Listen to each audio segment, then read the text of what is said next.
তারপর তারপর কি মনে হয়েছে যে এভাবে ছুটে এলেন? ধ্রুব মাথাটা নিচু করে হাঁটু গেড়ে বসলো অদিতির সামনে। ওর পেটের উপর থেকে সরিয়ে দিয়ে শাড়ি একটা চুমু খেলো স্ত্রীর পেটের নরম ত্বকে, তারপর আরও একটা, তারপর বেশ কটা। অদিতি শিওরে উঠে ধ্রুবর মাথার চুল খামচে ধরল। ধ্রুব মাথা তুলে ওভাবেই হাঁটু গেড়ে অবস্থাতে অদিতির দিকে তাকালো, বড্ড আবেগ নিয়ে বলল, মেবি আমি পারবো, অ্যান্ড তুমিও মাস্ট বি হেল্প করবে আমাকে। তুমি এই পেটের জনকে বলবে Dhruv is the best baba in this whole world, and আমিও রোজ ওকে ইমপ্রেস করতেই থাকবো কন্টিনিউয়াসলি। আমার ভক্ত না হয়ে যাবেটা কোথায় ও? অদিতি হেসে ফেলল আচমকা। ধ্রুব উঠে দাঁড়ালো, আস্তে করে অদিতিকে টেনে নিজের বুকের সঙ্গে মিশিয়ে কপালে চুমু খেলো। চোখ বন্ধ করে স্বস্তির শ্বাস ফেলল অদিতি। ধ্রুব লো ভয়েসে মিটিমিটি হেসে বলল, আমার আদরে ভাগ্যর সাথে কেউ একজন আসতেছে তাহলে। অদিতিও হাসে। সেই কেউ একজন আমাদের লক্ষ্মী একটা বাচ্চা হবে, আপনাকে এতটা ভোগাবে না। ধ্রুব ভ্রু উচালো। তাহলে বলছো আমি নিয়ম করে আমার আদরটুকুর ভাগ পাবো? অদিতি লজ্জায় ডুবে যায়। আস্তে করে ধ্রুবর বুকে মাথা এলিয়ে বলল, যেই আসুক আমি চাই ও ধ্রুব হোক, আমার পাগলাটে প্রেমিক ধ্রুব। ধ্রুব হেসে উঠে শব্দ করে। দুটো ধ্রুব সামলাতে কষ্ট হবে না তোমার? অদিতি ধ্রুবর ঠোঁটে আঙ্গুল চেপে ধরে থামিয়ে দিল। ওকে শাসিয়ে বলল, পারবো, আপনি হেল্প করবেন। অদিতি বাবার বাড়ি থেকে আজ লোকজন এসেছেন। অদিতির মা ফাহিমা হাসি মুখে ওর পাশে বসে আছেন। ধ্রুবর মার সঙ্গে গল্প জমে উঠেছে বেশ। ফাহিমার মুখে প্রশান্তির ছাপ। অদিতির বাবা তোফাজ্জল অবশ্য চুপচাপ। শুরু থেকে মেয়ের থেকে দূরে দূরে থাকার দরুন নিজের খুশিটুকু প্রকাশ করতেই পারছেন না। মেয়ের সামনে বিশেষ কথা বলেননি অবশ্য। তবুও এই তো চায়ের কাপ হাতে এখনও মেয়ের দিকে আর চোখে তাকিয়ে আছেন। অদিতির চোখ পড়তেই তিনি চোখ সরিয়ে নিচ্ছেন বারবার। অদিতি ধীরে ধীরে উঠে দাঁড়ালো। পুরনো কিছু বই লাইব্রেরিতে রাখতে হবে ওর, কালকে থেকেই রাখা। ও রুমে গিয়ে হাতের বইগুলো গুছিয়ে নিয়ে লাইব্রেরির দিকে গেল। লাইব্রেরির দরজায় পৌঁছাতে দেখে দরজা আগে থেকেই খোলা। অদিতি দরজার ফাঁক দিয়ে উঁকি মেরে দেখলো ধ্রুব একটা টেবিলের সামনে বসে আছে। ওর সামনে টেবিলে কিছু পেপার ছড়িয়ে রাখা। অদিতি মুচকি হেসে দরজায় টোকা দিল। হ্যালো মিস্টার ধ্রুব, মিসেস ধ্রুব ভেতরে আসতে চাইছে, আসবে? কিছুটা নাটক করেই বলল অদিতি। ধ্রুব পেপারগুলো থেকে মাথা তুলে অদিতির দিকে তাকালো। ধ্রুবর চোখে চশমায় প্রথম দেখলো অদিতি। ধ্রুব চশমা খুলে টেবিলে রেখে উঠে এলো। অদিতির হাত থেকে বইয়ের স্তূপ নিজের হাতে নিয়ে বিরক্ত কণ্ঠে বলল, বইগুলো তুমি বইছো কেন? ধ্রুব ভেতরে ঢুকছে বই নিয়ে। অদিতি ওর পিছু পিছু বলতে বলতে এগুলো। আমি তো এসব রাখতে এসেছি এই রুমে। ধ্রুব বইগুলো জায়গা মতো রাখতে রাখতে বলল, তুমি প্রেগনেন্ট অদিতি, এখন ভারী জিনিস উঠানো তোমার জন্য সেফ না। এখন প্লিজ একটু রেসপন্সিবিলিটি হও, টাইমটা তোমার ভালো না এখন। অদিতি শুনল সব নিয়মের কথা বাধ্য মেয়ের ন্যায়। ধ্রুব বই তাকে গুছিয়ে রাখলো। অদিতির দিকে ফিরতেই অদিতি আবারও বলল, ধ্রুব আমার একটা বই লাগবে, এখান থেকে খুঁজে দেবেন কষ্ট করে। ধ্রুব টেবিলের উপর অগোছালো পেপারগুলো গোছাতে গোছাতে জবাবে বলল, এখানে তো ম্যাথের বই নেই, সব ওকালতির বই। অদিতি হাত তুলে তাকিয়ে দেখালো উঁচু তাকের একটা বইয়ের দিকে। উকিলাতি না, চীনা মা বলেছে ওই ফিলোসফির বইটা পড়তে, এনে দেবেন? ধ্রুব গভীর একটা নিঃশ্বাস ফেলল। গোছানো পেপার জায়গা মতো রেখে অদিতির দিকে চেয়ে বলল, আজকাল বড্ড খাচ্ছ না আমাকে, অ্যাডভান্টেজ তো নিচ্ছ না। অদিতি হেসে ফেলল। ধ্রুব কথা না বাড়িয়ে তারপর মই টেনে এনে তাকে সমান উঁচু হয়ে দাঁড়ালো। উঁচু তাক থেকে বইটা বের করতে গিয়ে পাশের একটা বাক্স ধাক্কা খেয়ে নিচে পড়ে গেল। বাক্স খুলে গিয়ে কয়েকটা পুরনো ফাইল ছড়িয়ে গেল মেঝেময়। ধ্রুব মই থেকে বিরক্ত হয়ে তাকালো নিচে। অদিতি সেটা দেখে দ্রুত ব্যস্ত গলায় বলল, আমি গুছিয়ে নিচ্ছি। ধ্রুব মই থেকে নামতে নামতে শাসিয়ে উঠল, ফাইলগুলো থেকে দূরে থাকো, ধুলো আছে ওগুলোতে। অমন ভারী শাসন শুনে অদিতি চুপ করে সরে গেল। ধ্রুব অদিতির দিকে ফিলোসফির বইটা এগিয়ে দিল। অদিতি হাত বাড়িয়ে সেটা নিতে ধ্রুব নিচু হয়ে মেঝেতে ছড়ানো ফাইল গুছাতে বসলো। কিন্তু এতেই ঘটল ইয়ামিন বাড়ির সবচেয়ে বড় বিস্ফোরণ। ফাইল গুছানোর সময় ধ্রুবর চোখ হঠাৎই একটা পুরনো ফাইলে আটকে গেল, যার উপরে মলাটে লেখা নিকাহনামা সাল 2019। সৌরভ তোফাজ্জল টেরিসে গল্পে মশগুল। ঠিক তখনই ধ্রুব এসে সোজা সৌরভের সামনে দাঁড়ালো। তার চোখ রক্তাভ, শ্যামলা মুখটুকু রেগে রক্তিম। সারা শরীর যেন একটা চাপা আগুনের ঝাঁজ ছড়িয়ে পড়ছে। হাতটায় শক্ত করে মুঠো করে রেখেছে নিকাহনামার ফাইল। সৌরভের সামনে দাঁড়াতেই সৌরভ ওকে দেখে বললেন, তুমি এখানে? ধ্রুব তোফাজ্জলের দিকে একবার চেয়ে আবারও সৌরভের দিকে তাকালো। সরাসরি স্পষ্ট গলায় বলল, you need to talk. Sourav ধ্রুবর চোখের দিকে তাকিয়ে কিছুক্ষণ চুপ করে রইলেন। ধ্রুবর স্বরের এই অদ্ভুত ঠান্ডা টোন তাকে অস্বস্তিতে ফেলে দিল। তোফাজ্জলের চোখ ধ্রুবর হাতে ধরা কাগজটার দিকে গেল। তিনি স্পষ্টই নিকানামা শিরোনামটা পড়তে পারলেন। চোখ ঠান্ডা হয়ে এলো তার নিজেরও। ধ্রুব সৌরভের কথার ধার ধারল না, কোনো উত্তরও দিল না। হাতের কাগজটা সোজা ছুঁড়ে ফেলল টেবিলের উপর। কাগজটা টেবিলের উপর পড়ে সশব্দে খুলে গেল। ঝাপসা আলোর নিচে নিকানামা লেখাগুলো স্পষ্ট। সৌরভ কাগজটার দিকে তাকিয়ে ভড়কে গেলেন। মুখটা ফ্যাকাশে হয়ে গেল তার। আমতা আমতা করে বললেন, এটা এটা তুমি কিভাবে পেয়ে? ধ্রুব এবার চেঁচিয়ে উঠল, তাহলে এই তোমার প্ল্যানিং, রাইট? আমিও তো বলি, অদিতির বাবা কি করে, জাস্ট কি করে আমাদের বিয়েতে মত দিয়ে ফেললেন? How is this possible? এই গেম খেলছিলে আমার সঙ্গে তোমরা? সৌরভ ধীরে ধীরে উঠে দাঁড়ালেন। ভড়কে যাওয়া গলায় বলতে চাইলেন, ধ্রুব, আমি সব খুলে বলবো। আগে আমার কথা শোনো। আমি তোমার কোনো ক্ষতি চাইনি। আমি ধ্রুব আবারও চেঁচিয়ে ওঠে, আমি ধ্রুব অদিতিকে বিয়ে করার জন্য সাফার করেছিলাম। ওকে নিজের করার জন্য যেখানে এক প্রকার যুদ্ধ করেছিলাম, সেখানে আমরা আগে থেকে ম্যারিড ছিলাম। আরও আমার জন্য হালাল ছিল আগে থেকেই। আমি ওকে পেয়ে গেছি যখন আমার বয়স মাত্র 21 বছর। এত বড় কথা তুমি আমার থেকে লুকিয়েছো। আমাকে উত্তর দাও না কেন? I need fucking this answer. Sourav কিছু বলার আগে ধ্রুব রাগের মাথায় উঠে ফুলের টব তুলে আছাড় মারল টেরেসে। সৌরভ চমকে ওঠেন। ধ্রুব আবারও চেঁচিয়ে ওঠে, আমাকে পুতুল পেয়েছিলে ইয়ামিন সাহেব? তোফাজ্জল এবার ধ্রুবর সামনে এসে দাঁড়ালেন। তার গলা শান্ত। উনি বললেন, বসো ধ্রুব, কথা বলবো আমরা।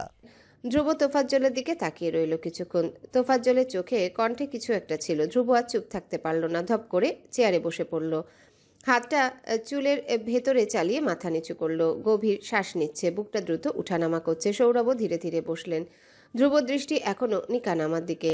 তোফাজ্জল ধীরে ধীরে ধ্রুবর দিকে তাকিয়ে বলেন গম্ভীরভাবে, তখন তোমার বয়স 5 বছর। অদিতির তখন সবে জন্ম।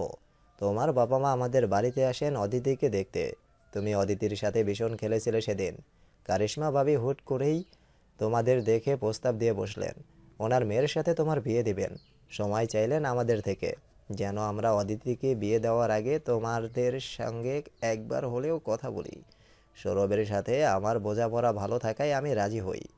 এসব আমার মধ্যেই সীমাবদ্ধ থাকে। তোমার শাশুড়ি সেটার কিছুই জানতেন না। ধ্রুব চুপ করে থাকে। তোফাজ্জল আবারও বললেন, তারপর কারিশমা ভাবি মারা যান। তোমার মায়ের মারা যাওয়ার আগে থেকে সৌরভের ব্যবসা তখন লস যাচ্ছিল। প্রচুর টাকা দরকার ছিল তার। ত্রিনা ভাবি ছিলেন তোমার মায়ের খালাতো বোন, যার বাচ্চা হবে না কখনো, আর তাই বিয়ে হচ্ছিল না। ঠিক তখন তোমার মায়ের খালু প্রস্তাব দিয়ে বসলেন সৌরভকে। তিনাকে বিয়ে করলে সৌরভের বিজনেসের পুরো টাকা উনি দিবেন বলে বসেন। সৌরভ তখন একদিকে বিজনেস, আরেক দিকে তার 5 বছরের জেদি বাচ্চা, সব মিলিয়ে পাগল প্রায়। আরও কয়েক মাস অপেক্ষা করলে হয়তোবা তার না খেয়ে পথে বসা লাগবে। তেমনি ঋণ জমেছিল তার। তাছাড়া ত্রিনা তোমাকে ভীষণ আদর করত। তাই সৌরভের মন হয়েছে বোনের সংসারকে যত্ন করতে আরেকটা বোনই পারে। তাই না চেয়েও বিয়ে করতে হয়েছে ত্রিনাকে। ধ্রুব অবাক হয়ে নিজের বাবার দিকে তাকালো। সৌরভ চুপ করে বসে আছেন। তোফাজ্জল আবার বলা শুরু করে, তিনার বাবার বিনিময়ে তোমরা আজ এই পর্যন্ত আসতে পেরেছ। ত্রিনা ভাবি শুরু থেকেই তোমাকে মায়ের মতো ভালোবেসেছে। তার বাচ্চা ছিল না, তোমাকে নিজের সন্তান মনে করেছিল। কিন্তু তুমি ধীরে ধীরে তার প্রতি রাগ ধরে রাখতে রাখতে একদিন ফুলদানি দিয়ে ত্রিনা ভাবির মাথা ফাটিয়ে দিয়েছিলে। তখনও সৌরভ ত্রিনার বোঝা পড়ার সংসার ছিল, সে সংসারে ভালোবাসা ছিল না। তুমি এই কাজ করার পর সৌরভ অনেক ভয় পেয়ে যান। তোমাকে কিছু বলতেই তুমি তাকেও যা তা বলে অপমান করো। সৌরভ ধীরে ধীরে বোঝেন ত্রিনা এ বাড়িতে থাকলে তুমি একদিন তাকে মেরেই ফেলবে। তাই দ্রুত ত্রিনাকে বদলি করেন আরেক বাড়িতে। তুমি থেকে যাও তোমার বাবার সাথে ইয়ামিন বাড়িতে। ধ্রুব শ্বাস ফেলল। সবকিছু যেন একে একে খুলে যাচ্ছে তার সামনে। তোফাজ্জল বলেন, আমাদের জীবনেও তখন উথাল পাথাল হয়। আমার মেজো মেয়ে পালিয়ে যায় একটা বখাটে উগ্র ছেলের সাথে। একই ভার্সিটিতে পড়তো ওরা। ওই মেয়ের জন্য গ্রামের মানুষ আমাদের ছিছি করতে শুরু করেছিল। আমরা তাই ওই গ্রাম ছেড়ে বহু দূরে এই গ্রামে আসি। তারপর থেকেই আমি গ্রামে নতুন নিয়ম বানাই, যেটা তুমি জানো। তোফাজ্জল একটু চুপ করে যান, তারপর আবার ধীরে ধীরে বলতে শুরু করেন। তুমি বড় হতে থাকো, ধীরে ধীরে চূড়ান্ত উগ্র বখাটে খারাপ ছেলে হতে শুরু করো। বাপের কথা পরোয়া করতে থাকো না। সৌরভ ভয় পেয়ে যান তোমার এসব কাজ দেখে। অদিতি তখন খুব ছোট। সৌরভ তখন হুট করেই সিদ্ধান্ত নিলেন বিয়ে করিয়ে ফেলতে। ধ্রুব ভ্রুকুচকে তাকালো। তোফাজ্জল বলেন, আমি তখন তোমার এসব ব্যবহারে নিজের সিদ্ধান্ত বদলে ফেলেছিলাম। চাইনি অদিতিকে তোমার সঙ্গে বিয়ে দিতে, তবে সৌরভ রাজি করিয়েছে আমাকে। তার অনেক কষ্ট হয়েছে সেবার আমাকে রাজি করাতে। ফাহিমাকে লুকিয়ে একদিন অদিতির স্বাক্ষর নেই আমি নিকাহ নামাতে। অদিতি ছোট, সবে 16 বছর বয়স, তাই আমাকে এসব ব্যাপারে প্রশ্ন করেননি। কিন্তু তুমি বড় ছিলে, তোমার স্বাক্ষর নেওয়া সহজ ছিল না। মনে আছে তোমার 21 বছরে বার্থডেতে একদিন তুমি সৌরভের কাছ থেকে বাইক চাইছিলে, বিনিময়ে একটা শর্তে রাজি হয়েছিলে। শর্ত ছিল খালি পেপারে সাইন করা। মনে আছে বোধ হয় তোমার? ওই পেপার নিকাহনামা পেপার ছিল। ধ্রুব স্তব্ধ হয়ে যায়, অবাক হয়ে তাকালো সৌরভের দিকে। সৌরভ কেসে উঠে মুখ অন্যদিকে ঘুরান। তোফাজ্জল গভীর শ্বাস নেন, তারপর ধীরে ধীরে তার দিকে তাকিয়ে বলেন, তারপর কেটে যায় অনেক দিন।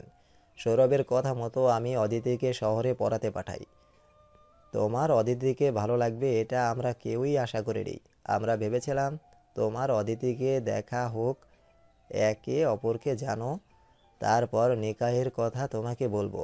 কিন্তু হয়তো তোমার কাবিনের জোর ছিল, তুমি অদিতির জন্য পাগল হয়ে যাও। তারপর আমার গ্রামে গিয়েছিলে। সেদিন আমি তোমাকে দেখি একটা পাগল প্রেমিক আমার সামনে ছলচাতুরি করছে আমার মেয়ের হাত চাইবার জন্য, যে হাত সে বহু বছর আগেই পেয়ে গেছে। ধ্রুব বলার চেষ্টা করেন, কিন্তু তোফাজ্জল তাকে থামান। অদিতির পাত্রপক্ষ দেখতে আসা এসব তোমার বাবার প্ল্যান ছিল। তোমার বাবা চেয়েছিল তুমি ওনাকে যেন অদিতির কথা বলো, কিন্তু তুমি বলনি। ধ্রুব কিছু বলতে চায়। সুমনের ওই ছবি। তোফাজ্জল হালকা হেসে বললেন, সেটাও তোমার বাবার প্ল্যান। তোমাদের ছবি ওনার কাছে ছিল, যারা তার লোক দিয়ে তোলা।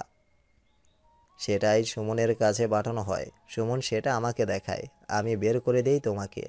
আমরা দুজন কেউই চাইনি তোমাদের বিয়ে হোক ওই সময়ে। সৌরভ বলেন এবার, তারপর তোমাকে আমি শোনাই আমার আর তোফাজ্জলের বন্ধুত্বের কথা। ভেবেছিলাম তুমি আমাকে তখন বলবে সাহায্যের কথা, তুমি তখন বলনি। তাই তোফাজ্জলের কথা মতো আমরা অদিতির আবার বিয়ের প্ল্যান সাজাই। ঠিক তখন তোমার টনক নড়ে, আমার কাছে আসো সাহায্যের জন্য। তারপর কাহিনী তোমার জানা। ধ্রুব মাথাটা নামিয়ে রেখেছে, কি ভাবছে কে জানে। সৌরভ কিছুটা আতঙ্ক নিয়েই ধ্রুবর বাহুতে হাত রাখলেন। ধ্রুব, আমি তোমার ভালো ভেবেছি। ধ্রুব আচমকা রক্তলাল চোখে পাশ ফিরে তাকালো। সৌরভ ভয়ে নিজের হাত গুটিয়ে নিলেন। ধ্রুব দাঁতে দাঁত পিষে বলল, আমি চেয়েছি, আমি বলেছি তুমি আমার ভালো চাও। আমি ধ্রুব মরে যাচ্ছিলাম তোমার ভালো চাওয়ার জন্যে। সৌরভ কিছু বলার আগে তোফাজ্জল কিছুটা ভ্রু কুঁচকে জিজ্ঞাসা করলেন, এখন তুমি কি চাইছো? সংসার করার ইচ্ছা এসব শোনার পর চলে গেছে? ধ্রুব আহাম্মক হয়ে তাকালো তোফাজ্জলের দিকে, তাজ্জব হয়ে গেল। বলল, হোয়াট? আমার স্ত্রী যাকে আমার অজান্তেই ছোট্ট বয়সে বিয়ে করেছিলাম, সে আমার বাচ্চার মা এখন। আমি আগেও চাইনি, এখন তো আরও চাইব না সেটা। তোফাজ্জল হাসলেন, বললেন, তাহলে যা হয়েছে মেনে নাও। মনে করো তুমি এতদিন নিজেই এই সত্যিটি শোনার জন্য যোগ্য ছিল না। তুমি ধ্রুব আজ যদি নিজের যোগ্যতার প্রমাণ না দিতে, তবে এই ছোটবেলার বিয়ে হয়তোবা আমার ভোলা লাগতো। তাই আমরা কেউই জানিনি এসব, কারণ আমরা নিজেরাও দ্বিধাতে ছিলাম। ধ্রুব ঢোক গিলে তোফাজ্জলের দিকে চেয়ে নিজের গলার স্বর নরম করার চেষ্টা করে বলল, তাহলে এতদিন কেন জানে না? আমাদের বিয়ের প্রায় আজ 1.5 বছর। তোফাজ্জল হাসলেন। সৌরভের দিকে তাকালে সৌরভ মৃদু হেসে বললেন, এই ফাইল এতদিন আমার আলমারিতেই ছিল, আজ হুট করে লাইব্রেরিতে কিভাবে গেল? কিছু সন্দেহ হচ্ছে না? ধ্রুব ভ্রু কুচকে ফেলল তাৎক্ষণিক। সৌরভ মৃদু হাসেন, ধ্রুবর কাঁধে হাত দিয়ে চাপড় দিয়ে বললেন, যাও, ঘরে তোমার স্ত্রী একা, ওকে টাইম দাও। বাবা হচ্ছ, রেসপন্সিবিলিটি বেড়ে গেছে তোমার। শ্বশুরকে আর দ্বিধাদ্বন্দ্বে ফেলো না, কেমন? ধ্রুব তবুও বসে রইল সেভাবেই। ওর চোখ নিকানামার দিকে। হুট করে ওর ফোনে মেসেজ আসে। ধ্রুব পকেট থেকে ফোন বের করে দেখে অদিতির মেসেজ। একটা বাবুর ছবির নিচে লেখা আই অ্যাম ওয়েটিং। ধ্রুব হঠাৎ মেসেজটা দেখে হেসে ফেলে নিঃশব্দে। পরপর মাথা তুলে আর চোখে সামনে বসা দুজন মুরব্বীকে দেখতেই কিছুটা অপ্রস্তুত হলো। ওরা দুজনেই ভ্রু কুচকে ব্লাশিং করা ধ্রুবকে দেখে যাচ্ছেন। ধ্রুব চোখ নামিয়ে কেসে উঠে বলল, অবাসি আমি। বলেই থতমত ভঙ্গিতে উঠে দাঁড়িয়ে বেরিয়ে যাবে বলে দু কদম আগালো। পরপর থেমে গিয়ে পিছিয়ে এসে আবার টেবিলের উপর থেকে নিকানামার ফাইল নিল কঠোর মুখভঙ্গি করে। দুজনের দিকে রাগান্বিত চোখে চেয়ে বেরিয়ে গেল টেরিস থেকে। ও যেতেই বাকি দুজন হেসে উঠলেন শব্দ করে। অদিতি বারবার এপাশ ওপাশ ফিরছে। ধ্রুব ওর পাশে শুয়ে আপাতত বাচ্চাদের জন্যে কিভাবে ফিডার বানানো লাগে সেটা দেখছে। অদিতি ভীষণ বিরক্ত লাগছে এসব। ধ্রুব একটা ভিডিও দেখে আগ্রহ নিয়ে সেটা অদিতিকে দেখিয়ে বলল, দেখো না, এই ধরনের পিঠার বাচ্চাদের জন্য ভালো অনেক। অ্যামাজন থেকে অর্ডার দেওয়া লাগবে, এটা দিয়ে দিই। অদিতি যার পণ্যায় বিরক্ত হয়ে ধ্রুবর দিকে তাকালো। ধ্রুব তখনও ফোনের দিকে চেয়ে। অদিতি এবার উঠে বসে ধ্রুবর হাত থেকে ফোন টেনে নিয়ে ছুঁড়ে ফেললো সোফার উপর। ধ্রুব আহাম্মক হয়ে তাকালো অদিতির দিকে। কি হলো? অদিতি ঠোঁট ফুলিয়ে অভিমান নিয়ে বলল, ফোন না, এখন আমাকে দেখুন। ধ্রুব অদিতিকে আপাদমস্তক দেখলো। একটা ঢিলে ম্যাক্সি গায়ে, ফুলো ফুলো পেটটা ঢেকে রাখা, মুখটায় তৈলাক্ত ভাব। এতেই কি অসম্ভব মোহনীয় দেখাচ্ছে। ধ্রুব ওকে টেনে আনলো নিজের বাহুতে। নরম গলায় বলল, দেখছি, পবিত্র লাগছে দেখে। অদিতি ধ্রুবর বাহুতে সেটে গেল এক প্রকার। গায়ের সঙ্গে গা মিশিয়ে শুলো। ধ্রুবর বুকে আঙ্গুল দিয়ে নকশা করতে করতে অস্ফুটে বলল, শার্টটা খুলুন না। ধ্রুব দুষ্টু হেসে তাকালো অদিতির মুখের দিকে। Are you sure? পরে লজ্জা পাবে না তো?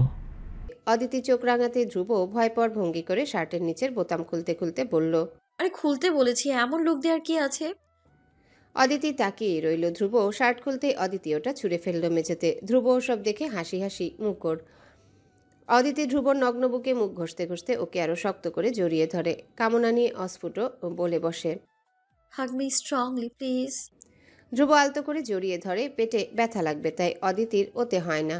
ও আরো যেন ঢুকে যেতে চায় ধ্রুবর বুকের ভেতর। বিরক্তি দেখিয়ে বলে, হয়নি, আরো ডিপলি।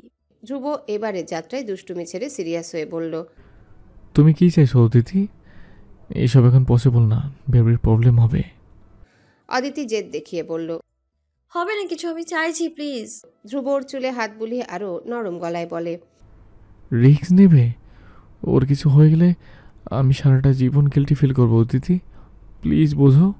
অদিতি ভ্রু কুচকে তাকালো ধ্রুবর বুক থেকে মাথা তুলে। পরপর ধাক্কা দিয়ে সরিয়ে দিল ধ্রুবকে। রাগ দেখিয়ে বলল, ফাইন, বেবি হওয়ার পর আমার কাছে এলে খবর আছে আপনার। কিচ্ছু পাবেন না, আগেই বলে দিলাম। অদিতি কথাটা বলেই ওপাশ ফিরে শুয়ে পড়ল। ধ্রুব পড়ল মহাবিপাকে। অদিতি রাগ হয়েছে। ওদের মিলমিশ হয়নি আজ প্রায় 9 মাস। ও নিজেকে কন্ট্রোল করে রেখেছে বহু কষ্টে এই কয় মাস। অদিতি খারাপ লাগে সেখানে স্বাভাবিক। ধ্রুবর মাথা ধরে আছে। অদিতির ব্যবহার আজ অনেকটাই ভিন্ন। বিয়ের পর অদিতি আজ অবধি কখনো এসবে সরাসরি আমন্ত্রণ করেনি। ইশারা ইঙ্গিতে বোঝাতো ধ্রুবকে। আজ কি হয়ে গেল ওর? অবশ্য ডক্টর বলেছে হরমোনাল চেঞ্জ আসে এই সময়। ধ্রুবর পুরো ব্যাপারটা খটকা লাগে। ও বিছানা থেকে উঠে ফোন নিয়ে বারান্দায় গিয়ে ডক্টর প্রত্যাশা হোসেন তুলিকে কল করে। ধ্রুব বিছানা থেকে উঠতেই দু চোখ বেয়ে জল গড়ায় অদিতি। ধ্রুবকে রিজেক্ট করলো কেন করলো? সবসময় তো ওই হেদিয়ে মরে একটুখানি কাছে আসার জন্যে। আর আজ যখন অদিতি নিজে বলল তখনও মুখ ফিরিয়ে নিল। অদিতি কষ্টে বুকটা ফেটে যাচ্ছে। জেদ চাপলো তীক্ষ্ণই ওর মনে। ও উঠে দাঁড়িয়ে ড্রয়ার থেকে নাইটি নিয়ে ওয়াশরুমে গেল। কাছে না এসে যাবেটা কোথায়? আজ কাছে না এলেও সারা রাত তরপাবে। সেই ব্যবস্থায় করবে অদিতি। ধ্রুব ফোনে কথা বলছে। ডক্টর তুলি জানিয়েছেন, এই মুহূর্তে ইন্টিমেসি পরবর্তী সময়ে ডেলিভারির জন্য পজিটিভ হবে। করা যেতেই পারে, তবে সাবধানতা অবলম্বন করে। ধ্রুব অদিতির হরমোনাল চেঞ্জের কথা জিজ্ঞাসা করতেই তুলি হেসে বললেন, এগুলো হয়ই। হরমোনাল চেঞ্জের কারণে মেন্টালি অনেক চেঞ্জ আসে। আপনার স্ত্রীর মনে হয়তো বা ভয় ঢুকেছে যে আপনি ওকে ছেড়ে দিবেন। সমস্যা নেই, কাছে যান, বোঝান, ঠিক হয়ে যাবে। ধ্রুব নিশ্চিন্ত হয়ে বারান্দা থেকে রুমে আসতে ওর চোখ ছানা বড়া হয়ে গেল। অদিতি একটা সুন্দর ফিনফিনে নাইটি পরে শুয়ে আছে। উদম ধবধবে পা, ফুলো পেট, মায়াবী ওই মুখ ধ্রুবকে দুর্বল করে দিল মুহূর্তের মধ্যে। ম্যাডাম খেপেছে বোঝাই যাচ্ছে। আজ এত সহজে কিছু মিলবে না জানে। কসরত করতে হবে এজন্যে। ধ্রুব একটা ঢোক গিলে নিজেকে স্থির করে সামনে এগিয়ে বিছানায় উঠে পড়ল। অদিতি তখন চোখ বুজে পড়ে আছে। ধ্রুব অদিতিকে পেছন থেকে জড়িয়ে ধরতে অদিতি ঠান্ডা গলায় বলল, ঘুমাবো আমি, ঠান্ডা লাগছে, এসিটা বাড়িয়ে দিন। ধ্রুব মুখ ভোতা করে হাত বাড়িয়ে এসির টেম্পারেচার বাড়িয়ে দিয়ে আবার অদিতিকে পেছন থেকে জড়িয়ে ধরল।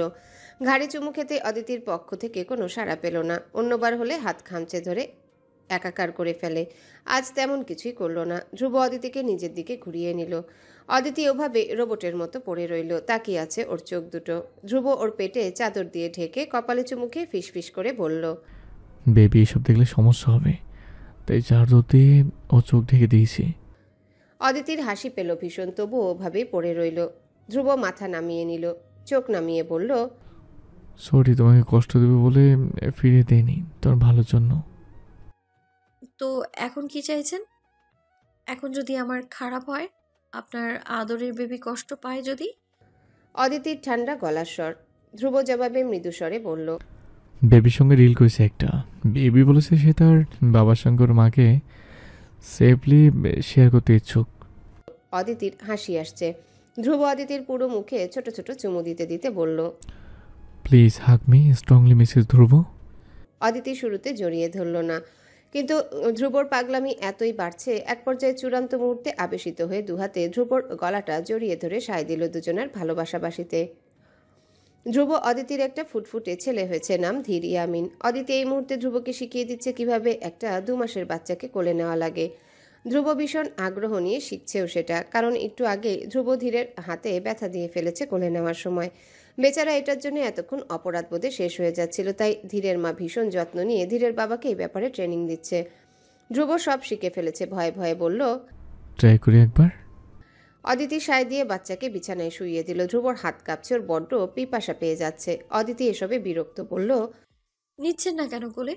ধ্রুব কম্পিত গলায় বলল, ইয়া, আই এম ট্রাইং। তাড়াহুড়ো দিচ্ছ কেন? বলে আবারও হাত বাড়ালো, তারপর আস্তে করে কোলে নিল নিজের ছেলেকে। পরপর দ্রুত আতঙ্কিত গলায় অদিতির দিকে চেয়ে বলল, হয়েছে এবার? অদিতি মৃদু হাসলো, বলল, শুধু হাতটা ওইদিকে ঝুলিয়ে রাখবেন না, ওর 2 হাত আপনার বাহুর মধ্যে থাকে যেন। ধ্রুব মাথা নাড়ালো। অদিতি শাড়ি পাল্টে আসলো। ধ্রুব বর্তমানে রুম জুড়ে হেঁটে ধীরকে ঘুম পাড়ানোর চেষ্টা করছে। অদিতি শাড়ি পাল্টে এসে বলল, নিচে ইমন ভাইয়ারা এসেছে, আমি কিছু রান্না করব ওদের জন্য, আপনি ওকে ঘুম পাড়িয়ে দোলনায় রেখে নিচে আসেন। ধ্রুব মাথা নাড়ালো বাধ্য ছেলের ন্যায়। অদিতির যাওয়ার আগে ধ্রুব আবারও ডাকলো, অদিতি, ওর অ্যামাজন থেকে অর্ডার করা আনে ফিটার কই? ওকে এটাতে খাও না কেন? অদিতি বিরক্ত হলো আবারও। এই এক কথার উত্তর হাজারবার দিয়েছে ও। অদিতি তাই হাসার চেষ্টা করে জবাবে বলল, আপনার ছেলের সবে 2 মাস, ও ফর্মুলা মিল্ক খাবে এখন? ডক্টর নিষেধ করেছে জানেন না? ধ্রুবর মনে পড়ে এ কথা, ও সঙ্গে সঙ্গে মাথা নাড়ায়। ও, ওকে যাও। অদিতি চলে যায় নিচে। ধ্রুব ছেলেকে কোলে নিয়ে দোলাতে দোলাতে ফিসফিস করে বলে যায়, আব্বু, আল্লাহ আল্লাহ। ধ্রুব ধীরকে শুইয়ে নিচে আসে। ইমনরা টিভিতে কিছু সিডি সেট করছে। ধ্রুব সোফায় বসতে বসতে বলল, মুভি দেখবে নাকি? ইমন কাজে ব্যস্ত, জবাবে বলল, তোর জীবনের মুভি, চল একসঙ্গে দেখি। ধ্রুব ভ্রু কুচকালো। মানে? ইমন জবাব দিল না। রাজন সুমন পপকর্ন কিনে এনেছে, ওটাই সোফায় বসে খাচ্ছে এখন। ধ্রুব ওদের মতিগতি কিছুই বুঝতে পারছে না। টিভি সেট হয়েছে। ধ্রুব ইমনকে আবারও জিজ্ঞাসা করি, ছাগলামি কিছু করলেই তোর খবর আছে। ইমন ভ্যাবলার মতো হাসলো। মুভি শুরু হয়েছে। টিভিতে সৌরভ ইয়ামিনের সঙ্গে ট্রিনার বাবাকে দেখে ধ্রুব চমকালো। ইমনের দিকে তাকাতে ইমন পপকর্ন এগিয়ে দিয়ে বলল, নে খা। ধ্রুব ও পপকর্ন হাতে তুলল না, ওর চোখ এক দৃষ্টিতে চেয়ে আছে টিভির দিকে। ট্রিনার বাবা তৌহিদ বলছে সৌরভকে, এই ব্যাংক অ্যাকাউন্টে 1 কোটি টাকা আছে, আমার সম্পদের 1 অংশ। আমি হাত জোর করছি তোমাকে সৌরভ, এটা নিয়ে নাও তুমি, তার বদলে আমার বদ্ধ মেয়েটাকে বিয়ে করো। সৌরভ থতমত খেয়ে গেছেন, জবাবে বললেন, কারিশমা ইন্তিকালে 2 মাস হয়নি খালুজান, এখন এসব? তৌহিদ কান্নারত মুখে বললেন, আমার 3rd স্টেজ ক্যান্সার, আমি মরলে আমার মেয়ের কেউ নেই সৌরভ, তোমার যা লাগে আমি দেব, তুমি একবার মুখ দিয়ে আমাকে বলো কি লাগে তোমার। সৌরভ তাজ্জব ভঙ্গিতে বললেন, টাকা দিয়ে আমাকে কিনতে চাইছেন? তৌহিদ জবাবে বললেন, আমি টাকা দিয়ে আমার মেয়ের একটা সংসার কিনতে চাইছি।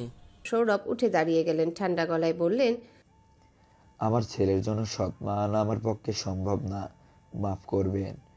ও বড় হোক, তখন ভাববো। তৌহিদ এটা শোনা মাত্রই পায়ে ধরে ফেললেন সৌরভের। সৌরভ চমকে উঠে 2 কদম সরে গেল। কি করছেন আপনি খালুজান? তৌহিদ কেঁদে কেঁদে বললেন, তৃণা সৎ মা হবে না, ও ধ্রুবর আপন মায়ের মতোই ওকে ভালোবাসবে। তোমার যেদিন মনে হবে তৃণা ধ্রুবর প্রতি অবিচার করেছে, তুমি তাকে তালাক দিয়ে দিও। আমি অনুমতি দিলাম তোমাকে। এই ভিডিও এই পর্যায়ে শেষ। আরেকটা শুরু হয়েছে। ধ্রুব তাকালো ইমনের দিকে, ওর চোখে মুখে বিস্ময়। ইমন ঠোঁট উল্টিয়ে তাকালো, ইশারায় টিভি দেখতে বলল। ধ্রুব আবারও টিভির দিকে তাকালো। সৌরভ একটা লোককে লাঠি দিয়ে পেটাচ্ছেন অন্ধকার ঘরে। এই লোককে ধ্রুব চেনে। ওর 5 বছরের জন্মদিনে এই লোক সবার সামনে ধ্রুবকে ছোট করে তামাশা করেছিল। সৌরভ ওকে পেটাতে পেটাতে কিছু বলছেন। লোকটা ক্ষমা চাইছে বারবার।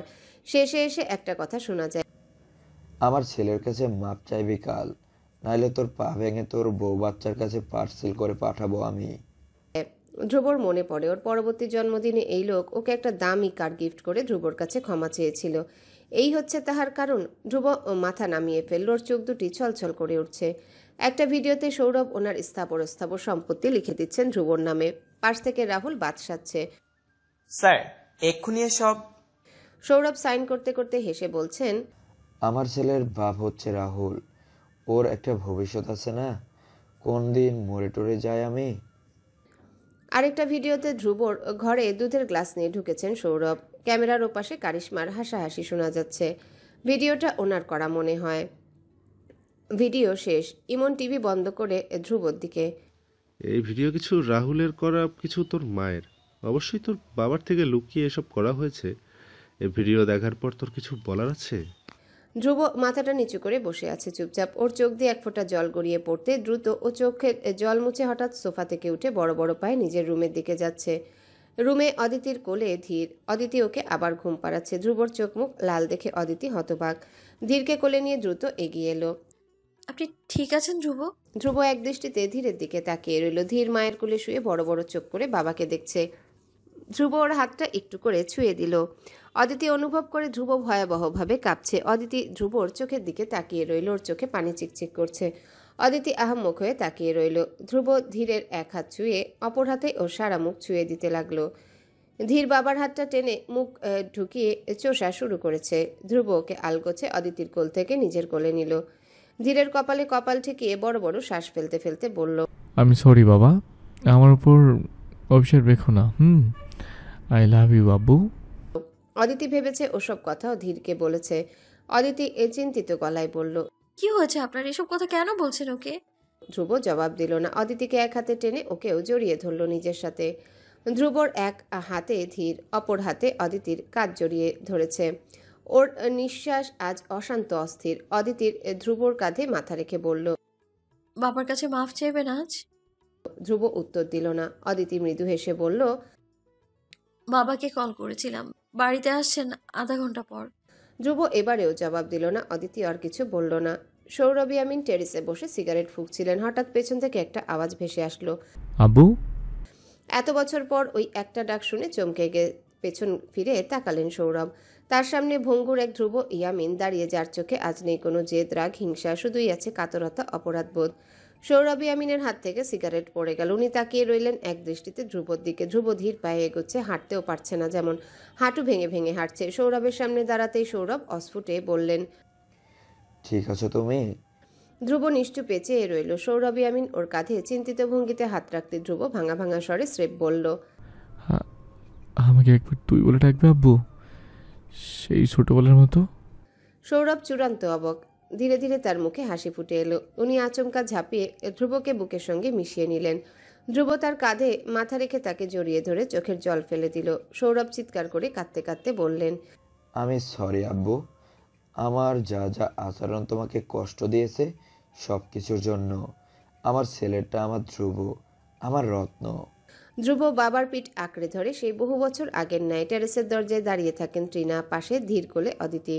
তৃণা কেঁদে আঁচলে চোখ মুছে। অদিতি ওনাকেও এক হাতে জড়িয়ে ধরে। তৃণা অদিতিকে বলেন, শেষ পর্যন্ত ওনার ক্ষমা মিলল। এই লোক ভুল ছিল না কখনোই অদিতি। আমি জানতাম আল্লাহ ওনার প্রতি সদয় থাকবেন। বিশ্বাস করো, উনি দোষী না, যে দোষের শাস্তি উনি এতটা বছর পেয়ে এলেন। ধ্রুব বাবাকে ছেড়ে দিল। দুজনের ঠোঁটেই আজ হাসি, ওটাকে তৃপ্তির হাসি বলে সম্ভবত। ধ্রুব পেছনে ফিরে অদিতির থেকে ধীরকে কোলে নিয়ে সৌরভের কাছে এলো। সৌরভের দিকে চেয়ে মৃদু হেসে বলল, এতদিন ওকে তোমার কোলে নিতে সংকোচ হতো না, আজ ওকে একবার দাদা হিসেবে কোলে নাও। সৌরভ ছেলের দিকে চেয়ে রইলেন। পরপর চোখের পানি ছেড়ে ধীরকে কোলে নিয়ে ওর পুরো মুখে ছোট ছোট চুমু দিয়ে ভরিয়ে ফেলতে ফেলতে কান্নায় ভেঙে পড়ে বলতে থাকেন, দাদু ভাই, ধীর ভাই আমার। ধ্রুব পাশেই দাঁড়িয়ে আছে দুজন, আর অদিতি তৃণা এগিয়ে আসতে ধ্রুব ওদের পাশে গিয়ে দাঁড়ালো। অদিতিকে এক হাতে জড়িয়ে ধরে রাখলো নিজের বাহুতে, অপর হাতটা আলতো করে তৃণার কাঁধ জড়িয়ে ধরলো। তৃণা অবাক হয়ে ধ্রুবর দিকে মাথা তুলে তাকালেন। ধ্রুব ওনার দিকে তাকালো না, বরং সৌরভ ধীরের দিকে চেয়ে শান্ত স্বরে বলল, আপনি আমার মা হওয়ার পরীক্ষা পাশ করেছেন ফাইনালি। তৃণা অবাক হয়ে চেয়ে রইলেন। অদিতি হেসে ধ্রুবর বুকে মাথা রেখে এক দৃষ্টিতে দাদু নাতির দিকে চেয়ে রইল। ওদের পরিবার আজ পূর্ণ। ইয়ামিন ফ্যামিলির শেষ অবধি সত্যিকার অর্থে ইয়ামিন ফ্যামিলিতে পরিণত হয়েছে। তৃণা গিয়ে সৌরভের পাশে দাঁড়ালেন। দুজন মাইল নাতিকে আদর করছেন। আজ আকাশে পূর্ণিমার চাঁদ উঠেছে, যে পূর্ণিমা ধ্রুব অদিতি নিজের চোখে দেখেছিল বহু বছর আগে ভার্সিটির মাঠে। ধ্রুব মৃদু হেসে ফিসফিস করে অদিতির কানের কাছে বলল, তো এখন খাদ্যমন্ত্রীর পকেটের ছেলের সঙ্গে প্রেম চলে, ম্যাথ ডিপার্টমেন্টের ভীতু মেয়ে অদিতির।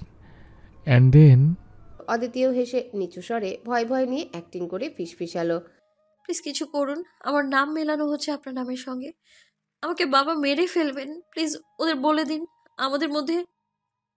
অদিতিকে থামিয়ে দিয়ে ধ্রুব দুষ্টু হেসে ফিসফিসালো, ওকে, আমি ওদের বলেই দেব আমাদের মধ্যে হেভি প্রেম চলছে। তোফাজ্জল হায়াতের ভদ্রকন্যা Aditi Hayat is now my wife, he lovely wife. Dhruv Aditi একসঙ্গে হেসে ফেলল। তারপর দুজনে আবার তাকালো ওদের ছেলেকে কোলে নিয়ে আদর করতে থাকা দাদু দিদার দিকে। সৌরভ তখনও ধীরের মুখ ছুঁয়ে ছুঁয়ে কৌতুক করছেন। তৃণা হেসে ওর মুখে চুমু খেয়ে বললেন, ইয়ামিন বাড়ির উত্তরসূরি, আমাদের ধীর ইয়ামিন।